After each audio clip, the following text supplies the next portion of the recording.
சொந்தம் பார்த்தாலே சொர்க்கம் சொத்தி போகுமே எங்கள் வீட்டில் பூத்தாலே பூவின் ஆயுள் போகுமே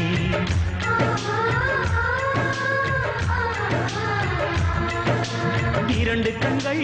என்றாலும் பார்வை என்றும் ஒன்றுதான் உருவத்திலே